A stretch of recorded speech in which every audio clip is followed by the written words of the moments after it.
Common Purpose is a live stream podcast featuring Tim Kelly, a Chattanooga-based businessman and mayoral candidate who loves this city and has made his life here. Beyond the conversation, Common Purpose is a show about elevating the bonds that unite us as a community and resisting the forces that would tear us apart. Welcome back to Common Purpose, a podcast about elevating the bonds that unite us right here in Chattanooga, Tennessee. I'm Tim Kelly, and today we're tackling part 3 in a topic that bridges all divides in one of Chattanooga's greatest competitive advantages, mouthful, and that is the outdoors and outdoor recreation and how Chattanooga can really capitalize on what is really our greatest natural resource and greatest competitive advantage. And our third guest, saving the best for last, perhaps, is Chad Wykle, my friend and colleague, and who worked with my wife Jenny on a lot of trail racing stuff, and again, a key part of our local outdoor environment and infrastructure and network. And so welcome, Chad. Appreciate hearing that, Chad's Tim. It's all good stuff. Yeah, he's the Southeast Director for the Land Trust of Tennessee now. That's right. That's right. Was with Rock Creek. For many years. For many years. Yep, since the earth cooled, feels like, for sure. But since 2001. Yeah, so tell us how you got to Chattanooga. And a little bit about your background and story. It'd be a walk down memory lane for me. Yeah. I'm a North Carolinian. I grew up just below Boone in North Carolina, a small little township called Gamewell. Mm-hmm. My wife just lived one county over in Burke County in Morganton. We both love the outdoors and had spent a lot of time in the early 90s, mid-90s, and then late 90s traveling back and forth from North Carolina to Chattanooga. We were rock climbers. That was our passion. We did it every week. We both, probably started climbing back in 1989, 1990, but several trips to Chattanooga.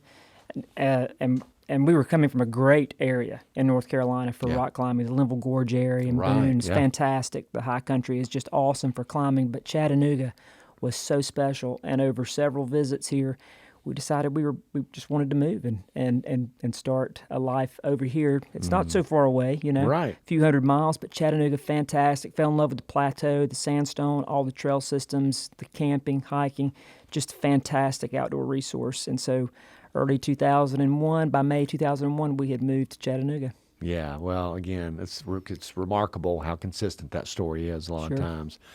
Randy came from Boulder. Moise came from, I can't remember where Moise came from most of Miami. He's from Miami originally, but it's the fish hook. It is. That gets people here and keeps people here so often. Regardless of the end use, too. Steep creek boating, just flat water paddling, hang gliding, rock climbing, hiking, trail running, just about everything short of snow skiing.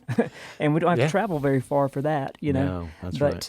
But at any rate, Chattanooga, just a fantastic outdoor town. It is the belt buckle of all outdoor in the East. Really is. And that's, again, this being part 3 of the podcast, those that have watched the first 2 episodes would know this is a theme, right? It really is Chattanooga's greatest strength, and it's the competitive advantage in the sense that it's the thing that Chattanooga will have that other cities can't copy, can't capture, right? Yeah. And to the extent that people increasingly are choosing to live in places for quality of life, right? Life's about more than just a buck. That's for sure. That's for sure. Chattanooga is becoming a more and more attractive place. Absolutely. And attracting the right sort of people, I think. It's been happening for years, since before Rebecca and I moved in 2001, but it has definitely accelerated, 2 awards that we won from Outside Magazine. Mark McKnight's a good friend of both you and I. We worked together at Rock Creek, and of course we were pushing. We believed in Chattanooga, but we didn't have to push hard from that platform for Outside Magazine to look up and go, you know what, Chattanooga is the best city, best town in the U.S., twice voted best outdoor town in the country, which that's just such a testament. So many great outdoor venues throughout the United States, places to live, but Chattanooga, top of the food chain.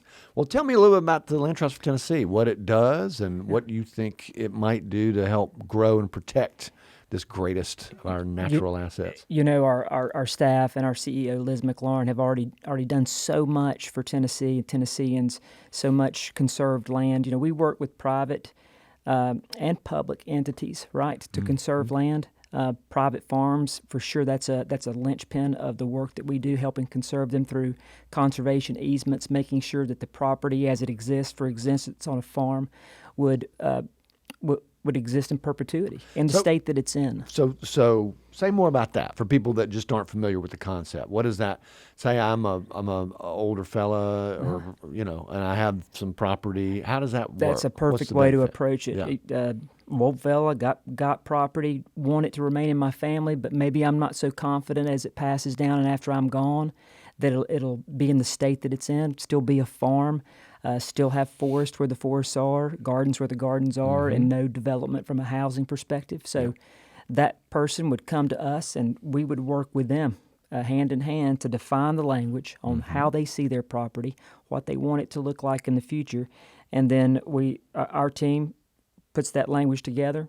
Landowner confirms it, and then it basically gets signed into we'll call it a law for that property. Okay. So forever after the point that document is signed, that property will stay in the state that it's in. And we're responsible. That really just starts the work of the Land Trust for Tennessee. Gotcha. Because we have to come back, and it's part of our love. We come back year after year as stewards on that property to make sure that this landowner or subsequent landowners throughout time adhere to those principles that are set forth in that document. So it doesn't keep them from being able to sell it. It just means that they're not going to put an apartment building on it or something. Exactly. So we work with private landowners on that front, and then we can also work with like the state of Tennessee on the Cumberland Trail, which we've helped conserve and protect close to 6,000 acres along that incredible trail system that, of course, runs. The terminus is right here in Chattanooga. So Randy was just talking about that. He was just up on the Cumberland in episode 1. Can you talk about what you guys are working on to help build and protect the local trail network here? Sure, and we'll talk about the Cumberland Trail to start with, because it is such a resource for us. It's not complete yet. That's one kind of neat thing and kind of frustrating thing at the same time. We want this trail system to be complete, to be continuous, to run from the southern border here with Chattanooga, Tennessee, and Georgia, all the way to the northern border of Kentucky. Okay. Ultimately, when the trail is complete. That's the route, yeah. Yeah. Does it go up through Nashville or? No, it doesn't. East of there? It's east of there. It basically follows the Cumberland Plateau all the way up. Scott County, Oneida, up through there? All the way up to Cumberland Gap area. Yeah, okay. So the trail at this point is 95% complete. The park manager, Bobby Fulcher, who is literally a national treasure that works for the state, fantastic park manager. He's been working for years to finish this trail system, and we're sitting at a point now, like I said, about 96% complete. There's still a few linchpin properties in there that we still are working toward to secure. In fact, the Tennessee Department of Environment and Conservation has established a task force, which the Land Trust holds a seat inside of, but they're dedicated in as fast a path that they can find to complete this trail system in the next few years. That's great.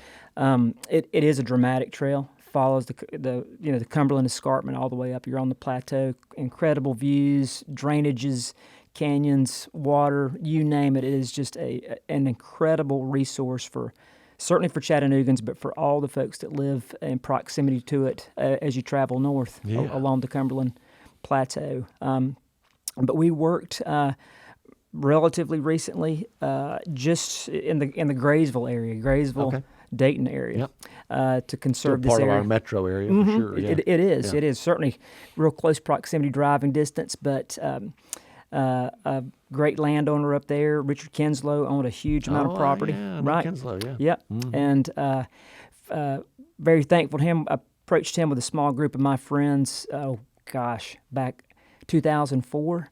We were poaching a little bit. We were probably trespassing just a little bit on his property, enough to know that, there's some great rock climbing resources over there. So we had reached out to him, and he'd given us permission to climb on most of his property. But as good luck and good fortune and hard work from Land Trust for Tennessee and the Cumberland Trail and others, that area, Mr. Kinslow, we put an easement on the property. So it again exists in the format that it's in now.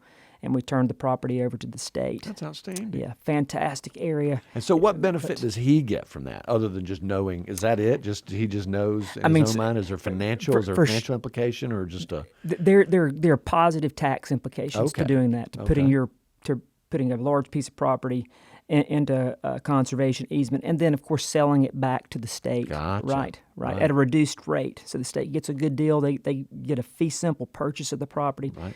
And He's still able to use it in the same way that he always has been. He Or can- maybe not if he sells it to the He state. stole it, exactly. yeah, Sold it to the yeah, state. So yeah. the state owns and manages it. But Okay. Of course, Mr. Kinslow has other property too. But, Well, yes, he does. Yes. Yeah. but he did do a fantastic thing for all Tennesseans. That's outstanding. Anybody coming to visit, that is an incredible outdoor resource. And again, it's multi-use, like we were talking earlier. I've been on the property. It's fantastic. Yeah, It's beautiful. Yeah. Hiker, trail runner. If you're a rock climber, incredible. Have they announced that yet? Is it going to have a It's name? done. Or? It's put to bed. That's and outstanding. They officially called it the Brayton Mountain Resource. Yeah, okay. Yeah. I'm sure Bobby has a specific name that Yeah. he calls it, but it's a large area. It's between Dayton and Graysville, Tennessee. That's outstanding. Yep.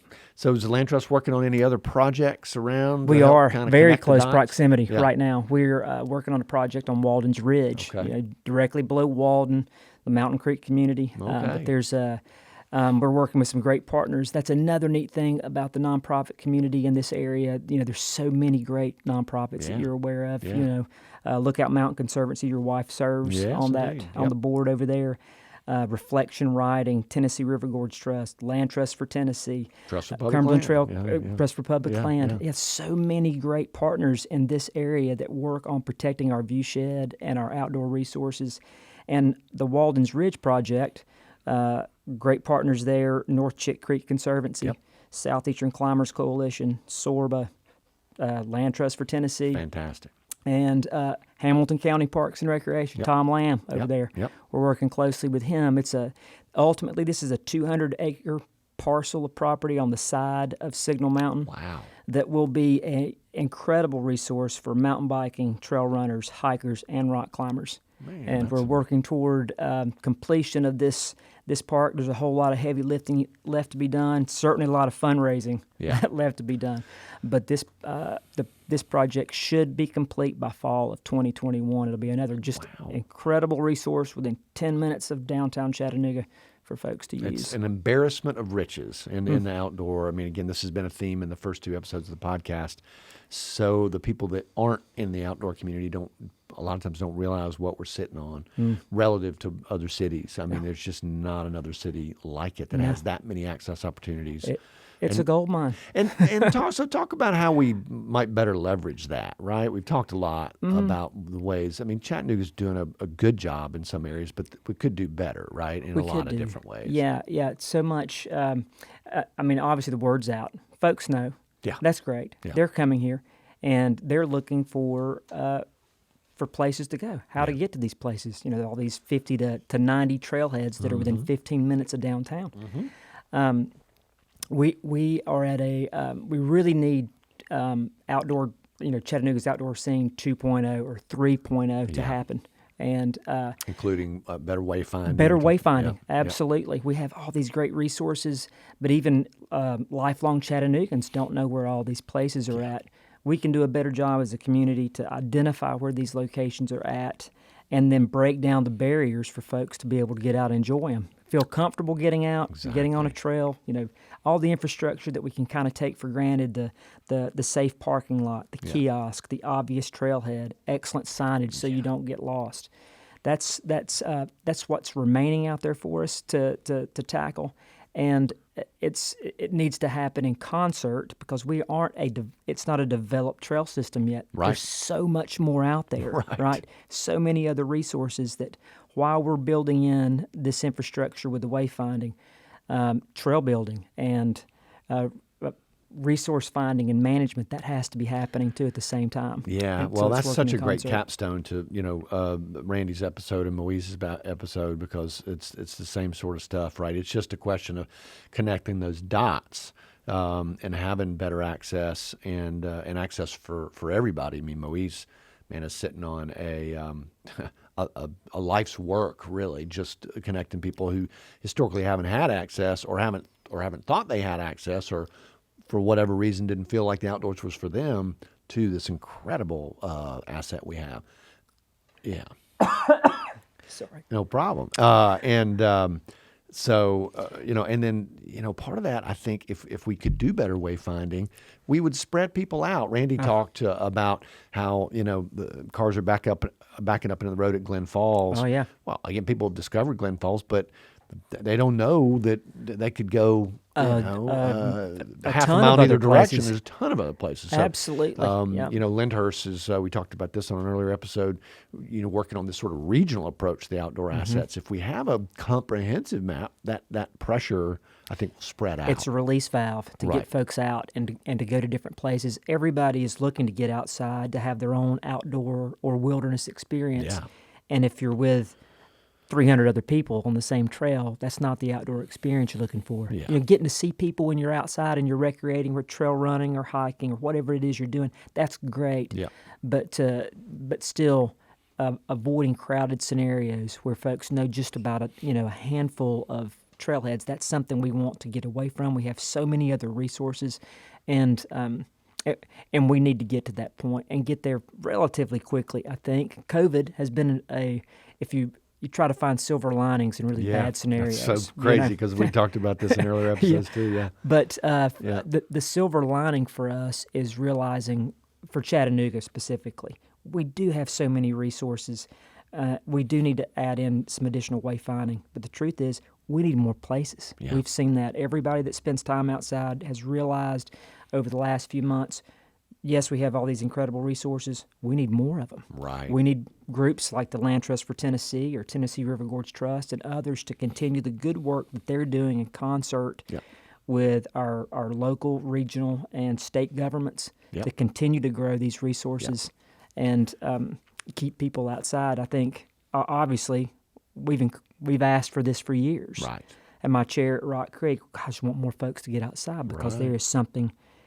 We all know it. All you have to do is spend a little time outside to understand it, right? And here we have the virus has given everyone the opportunity. They've found these resources.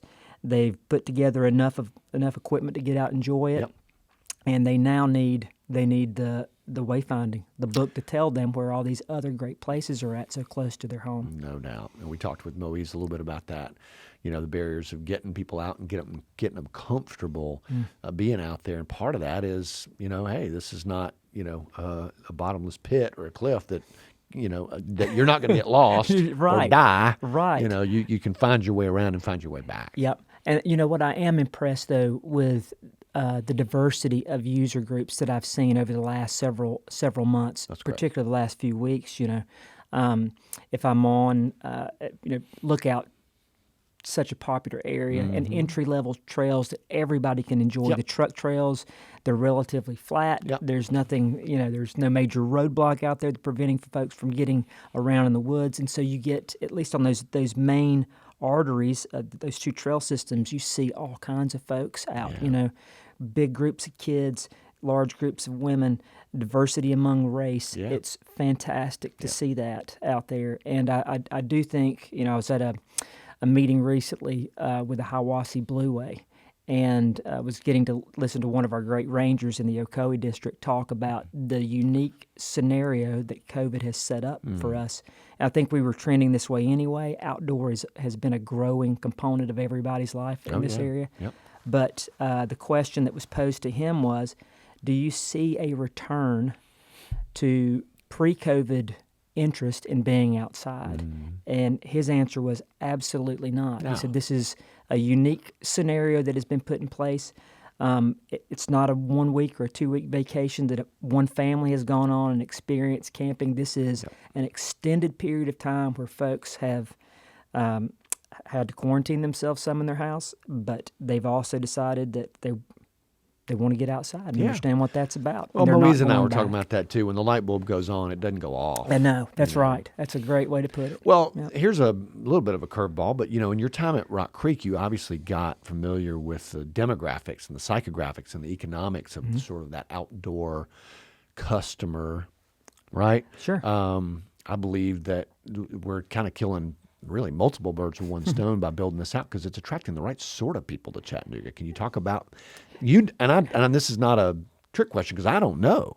I'm assuming, right, that there's certain income levels and you want to talk about that typical absolutely. person? I mean, The easy conversation would be around mountain biking because you have an obvious expense sitting right there in front of you that's significant, which is that mountain bike. Right. And then it typically doesn't stop once you purchase the bike. If you're using it a lot, you're breaking it a lot, and it needs to be repaired. So we have all this growing mountain bike community around here, and it does. There is an economy there. There's a cost of enjoying that activity. If you're traveling here from outside town, it's in regard to Chattanooga and bringing folks in and improving our local economy, but nearby visitors from further out of state that come and stay, the whole heads and beds concept. At Rock Creek, we recognized that was something that we wanted to grow. Obviously, Rock Creek is in business to sell outdoor goods. Sure. That's what they do. Right. But you have to be an integral part of a community too. This I've used this word a lot lately, but a tapestry, right? Yeah. Being a good neighbor, having good relationships, of resources. Exactly. Yeah. Having relationships with all these great nonprofits that protect these view sheds and these outdoor recreation opportunities. And I think it's a calling card too, right? I did a tour. It's been a couple months now at Wingfield Scale, and talked to a young man who was their kind of. He was their data guru, I think, and was a guy who might not have otherwise come to Chattanooga. And I thought, oh gosh, they must have really had to, work hard to find him. He found Chattanooga, and he found it because he was a rock climber. Sure. Right. So an example of a really talented person who could live anywhere, but he's here because of those assets. And Wingfield might not have been able to hire him otherwise, right? That's right. Had they not been in Chattanooga. So there are all these secondary benefits to really putting more of a focus on the outdoors. Absolutely. Dr. Drew Bailey here at UTC, right, has done so many studies into the economy, what happens to the economy through outdoor recreation, and the flow of dollars through that industry, through Chattanooga, truly incredible. It's a job creator. Oh, absolutely. It's a life improver, outdoor recreation. So, that's to your point earlier, 2 birds, 3 birds, 1 stone. Multiple right? birds, right? Yeah. We're lucky to have it. It's the tip of the spear, as it were, for sort of the general concept of sustainability we talk about a lot. And it's we're lucky to be in Chattanooga at a time like this. And absolutely, you're in a great spot. Yeah. Well, we're getting kind of towards the end of our time. Is there anything else you want to know? Want the world to know about the Land Trust or the work that you're doing? I think one, it's so incredibly excited to work with the group that I work with. Right. We have fantastic staff. They are dedicated to conservation, no doubt, and truly enjoy working with all of them. Success just improves that, right? And we have been very successucell. We just won the Land Trust Alliance Award this year. That's right. Well, congratulations. Thank you very and to much. Liz too. Yeah. Like 1,000 land trusts across the country. Man. We were voted number 1 of all of them this year. So super excited about that. 130,000 acres conserved underneath our banner, which we feel great about, and over 400 pieces of property or projects, which means that number is only going to grow. That's our intent. That's what our purpose is. Right. So what that means is there's just going to be more work for us to do in the future. I think it's all in front of us right now, the conversation that we're having, the need to conserve more land, the need to have more places for folks to enjoy outdoor recreation. We're to your point, Chattanooga is a gold mine. There's so much nearby to our city, but there's work to be done to improve access to those resources. Yeah, there definitely is. Well, you're in the right place and you're in the right time, and Chattanooga's lucky to have you. Appreciate that. For sure. So I've been I asked Moise and I asked Randy this in the first 2 episodes of this 3-part series. I'm eager to hear your answer. You got somebody visiting out of town that's never been to Chattanooga before. Where do you take them? If they've got one day, like what are you most proud of? What do you think blows them away the best? Gosh, that is an incredible. You've caught me off guard. That's the point of it. There are so many, you know, and so many close. Well, you can mention a couple. It's not a test. I would say I would get them onto the trail. If they were a trail runner, I'd have to define the end use. If they're a trail runner, Randy handled it the same way. Yeah, he wanted to know what sport. And that just goes to show you what a blessing Chattanooga is. It's because you have to ask, you have to narrow it down. That's right. I would say I truly enjoy the trails on Lookout Mountain. There's so many of them, and of course you've got connection all the way to Cloudland Canyon there. So it's an incredible, vast, and diverse resource. From the bluffs, being able to get incredible views and vistas to snaking through rhododendron tunnels and drainages. I think it's Randy's and mine's the Bluff Trail. Very good. Just because it's. Well, then we all three kind of hit that. Then that's really good. I'm in good company then with my vote. Yes, you definitely are. It's an amazing resource, and I do think not many people have seen it, but if you get out on the water, paddleboarding, not just on the river, but up Lookout Creek or Chattanooga Creek. You would never know you're in the middle of any city, let alone Chattanooga. And it's one thing to be on the river, but when you get in those creeks with the overhanging trees, I love that. I love that. You made me think of Moccasin Bend just now, and the view that you have from the river as you go around Moccasin Bend of Lookout Mountain. Right. And if all my old history is right, Chattanooga means where the rock comes to a point. Yeah, that's right. Well, that certainly is where all the rock comes to a point there on Lookout. Moise had not yet been to the Nature Center, which, again, you think about if listeners haven't been, man, do yourself a favor, right? Because it's so hidden back there that a lot of, how would you would, it's not anything you would ever stumble across. No. But it's another great perspective because it feels like you could just go lean on the mountain like that. And you're so right. And the trails along the creek are super accessible. And if you want to get a little, get a little more adventurous, you can kind of head on up the mountain, and you've got access there to the national park. Absolutely. Out the back too. Yeah. Right? Yeah. Such an incredible resource. But you're right. Yeah, the views from reflection riding, the Nature Center are truly, truly incredible. Yep. Again, we're plugging Mark McKnight over there. Well, exactly. He probably should have been part of this. This could have been a 10-part series, but if it were to be a 4-part, Mark would have been the 4th for sure. But we got to kind of keep it between the ditches.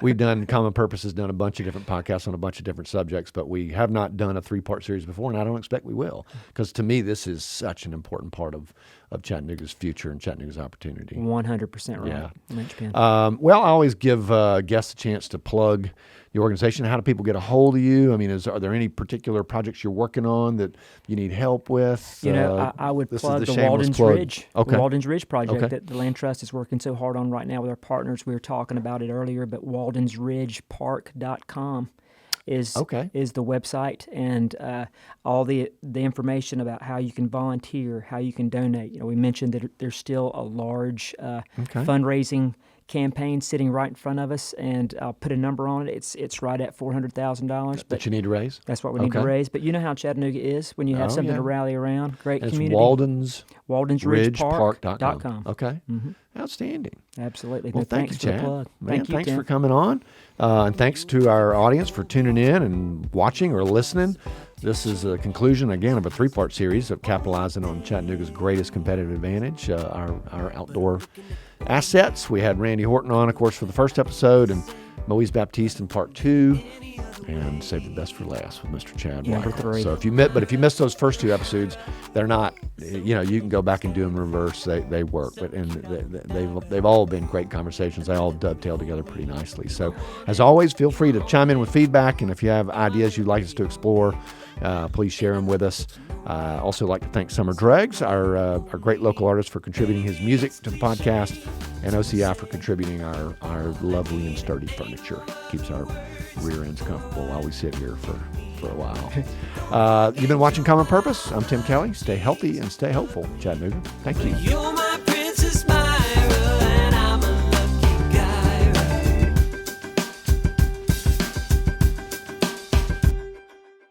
I say goodbye to the old me, 'cause the old me was lonely. Oh, when I think about what I got